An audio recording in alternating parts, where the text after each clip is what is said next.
Oh, there we go. Pop the mic on first. Hey guys, and welcome back to another Obi-Wan Kenobi review. So we are reviewing part 3 now. It's just a little bit late me doing this review, but it gives you guys enough time to watch it yourselves and get involved with the chat. So as always, I'll try and do a spoiler review, a spoiler-free review first, and then a spoiler review. So part 3. I do like the fact that they just named parts and not like any clever titles. So I thought this one, with the acting, I thought it was an amazing little bit of acting from Ewan McGregor there, because it's lots and lots of emotions going into the character here, and yeah, it's just Ewan McGregor has nailed this, and I'll go into a bit more into some of his acting and some of what he believes in the spoiler section, but his acting in it is phenomenal, really. And I do really like how the Leia actress, I really need to learn her name, really do like how she is. It's like she's a really good actor and things, and she plays the character really well, where she's trying to be a lot like an older Leia as a kid, but also feeding in some of Padme's little characteristics, because they are often referred to the mother and things, because yeah, it's like she's got that defiant little attitude. And there, what else happens in it? There's a lot of use of audio flashbacks, and that's quite emotional. If you have watched all the prequel movies, and know what's come as well in the original trilogy, it's really heartfelt of what Obi-Wan is going through with it. So yeah, that is a great bit of use of sound there. There is one scene, I'm not going to go into too much details just yet, but I will in the spoiler free. One scene which is a very impressive show of power, and there is lack of dialogue in it. There is no dialogue, and that makes it all more menacing, and I really do love that. It's one of my favourite scenes so far with Obi-Wan. And yeah, it's fantastic. Again, the music is quite forgettable. There's nothing too in your face, not a da da da da da da or ba ba ba ba ba ba. There's nothing like that. It's forgettable, but it suits it. It's subtle. It's in there. It adds to it without adding too much emphasis onto it. It's there because, like, if it wasn't there, I'd be picking up on the fact of there's no score and things like that. But it's subtly there, which is what it should be. It's telling the story in the background more than in your face. So that's really nice bit of music there. What else goes on with it that I can say that's spoiler free? There's not a lot really else I can say that's spoiler free. Really do love it, and you just need to look at Ewan McGregor's face when he's acting to see the emotions. He doesn't have to say, "Oh, I'm scared," or it's like, "Oh, well, you'll need to do this," and that's my really bad Obi-Wan impression. You could just see in his eyes love, hate, fear. All traits of going to the dark side. Not going there. But anyway, yeah, it's like you see it in his face, and you can really appreciate why, because he believes everything is his fault, really, that he failed, and yeah, I really do feel for Obi-Wan. Didn't feel for him in A New Hope as much as they wanted you to, and then in the prequel trilogies, I loved Obi-Wan. I thought he was a really good character. Some of the script and dialogues in there wasn't my kind of taste, and the way that they made him say some of the lines was a bit like, oh, God. But the writing in this, with Ewan McGregor's acting, so on point. Disney have nailed this. Lucasfilm has nailed this, in my opinion, with the dialogues and things. There is a scene in it which is a bit of continuity error, in my opinion, but that is only my opinion of it, and we'll go through that in the spoiler section in a moment now. And yeah, it's like something happens in it where in the original movies it says this has happened, but then this kind of counteracts it. But yeah, we'll go into that in the spoiler section now, which we will be going into. So this is your spoiler warning now. If you haven't watched it and you don't want any spoilers, then please do pause this video, watch it, and come back and then join in. Pop in the comments what you feel about this episode and how you feel it's going and things like that. I really do want to get into a conversation with you guys. Apologies, this isn't a live one.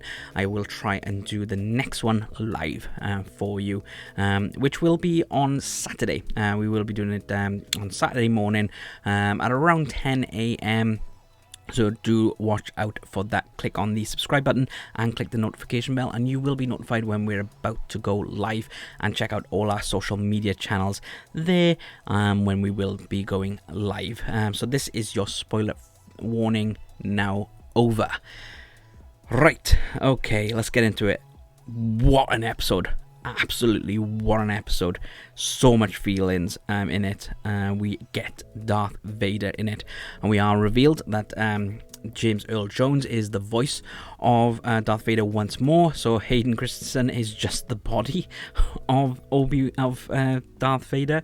So you can't really tell. It could have been anyone, but yeah, it's good that they did involve him, but they're still using James Earl Jones's voice, which I think is needed really to make the Darth Vader character.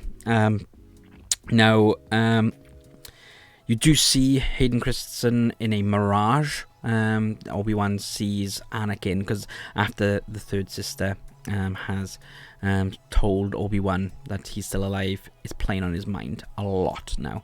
And he sees him in a bit of a mirage in this little deserty area. So it kicks off where Obi-Wan is trying to communicate with Qui-Gon. So he's been doing this for 10 years, trying to contact Qui-Gon, and he's still not there. So it's inevitable that at some point in this series, Liam Neeson is going to be in it, and in ghost form, in Jedi ghost form. Or Force Ghost form, sorry. So yeah, he's been trying to do this for 10 years and isn't able. Like I said earlier, you had a lot of audio flashbacks of Qui-Gon, and then a lot of Anakin and Obi-Wan's final fight. A lot of the dialogue there, and you could see it's playing on his mind, which could be a reason why he can't connect to Qui-Gon at the moment. And then you got the assembling of Vader. So you know Vader's going to be definitely in this episode, so it's really cool to see how he's put together and things. And then you got the which, yeah, it's symbolic, and yeah, brilliant. Let's have a look then.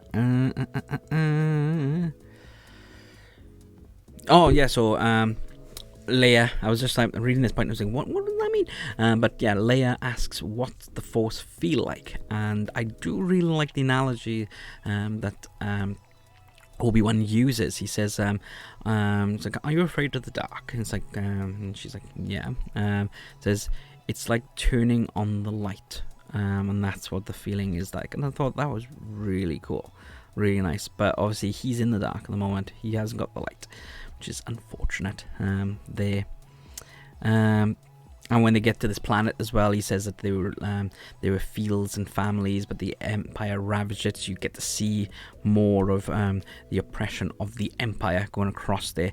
And it's the oppression of the Empire is mainly in a lot of the films and stuff. You see a lot of characters join the Empire because they think it's going to be order and it's going to bring a better galaxy, and then they realize that's not the case. As for one of the characters in this, she's an Empire officer, but then she's the person that they're going to go see.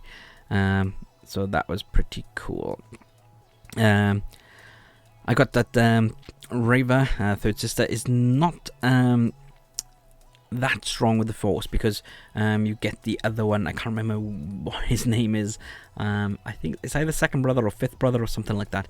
He pretty much like controls that, like so he's quite strong with the Force, but she can't like come out of it, type of thing. So, and there's a bit of a play for power there. It's like she contacts Vader first and has a conversation with him, and then he contacts Vader, and yeah, it's a bit like, ooh, okay, we're gonna have some power play going on there.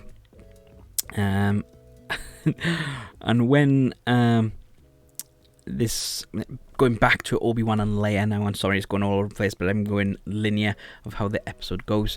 And Leia, I'm sure when this driver says that they can take Leia and Obi-Wan to the spaceport, I'm pretty sure Leia says thanks, drive, is what we say here when we get picked up by a taxi and we get dropped off and go, oh, thanks, drive. I just found that a bit funny. And a really important line, you've seen all the memes about this, is Obi-Wan saying, when I look at her, I see her mother's face. We all miss her. And they are on about Padme, and you can see, again, it's part of Ewan McGregor's acting. You can see he is looking so sincere and does miss Padme, and he does see Padme in her. He mentioned that with how defiant she was in part 2, and yeah, it is very touching how much he does this, and she asks, are you my father? And it's like he's saying no, but yeah, it's quite sad, because he did love Padme as a friend, and yeah, it's quite emotional, really. We find out as well that Obi-Wan had a brother, but he can't remember him, as he was taken by the Jedi to train to be a Jedi at a young age, so he can just about remember having a brother. And is that going to be something that's going to go on in the future? Why are they mentioning that now? Or is it just a way of giving us more of a family background to Obi-Wan? I thought it was quite interesting that they made him remember that he had a brother and stuff, because I've never known about this and stuff, and if you guys have read any of the expanded universe, then maybe you do. Please do pop a comment down and explain do you know more about this brother. It's quite cool. Love the bit where the laser gate chops the stormtrooper in half, and I've seen somebody use a Lego stormtrooper, and they've placed it like they've cut it off. That's pretty cool. Yeah, if you can find that out on social medias, then it's worth a look. It's quite funny. And then this is where you meet this officer, officer that helps Obi and Leia, because she was supposed to be their contact, but then they walked off. They didn't wait for her. They just went. And then you learn that this is like a safe house, a safe place for Jedi, that lots of Jedi have passed through there. And it said, she said that the Inquisition hunts everyone Force sensitive, even younglings.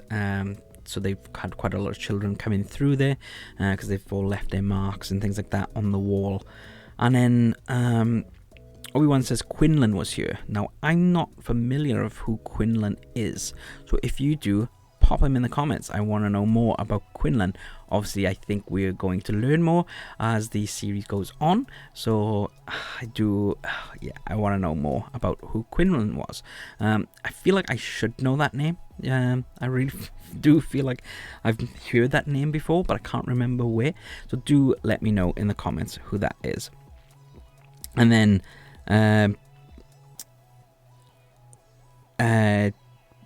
Obi-Wan feels Vader's presence there. It's like you can see the panic on his face, and before even Vader steps out, he's you can see he's panicking about something, and then Vader comes out onto the street. Now this is my favourite scene so far. Vader literally walks into this little village, pulls this poor man out of a window, force choking him, and his son runs out, and Vader kills that man, and then breaks the neck of that, force pushing him against the wall, and then breaks this young lad's neck straight away. And it's just like, what? And then he starts walking along the street. He's like he's blasting things out of the way so he can look for Obi-Wan, pretty much. And then he just grabs this woman by the force and drags this woman along the floor and doesn't say a word. This is where no dialogue is best, because you fear him. He is something to be feared. Whereas in A New Hope, he's just a man, blah, blah, blah, blah. It's like really like, I want these plans and blah, blah, blah. And it's like, I'm going to choke you, like that. And it's just like, it was terrifying to people then, but like me now watching it back, I'm like going, well, it's not that terrifying.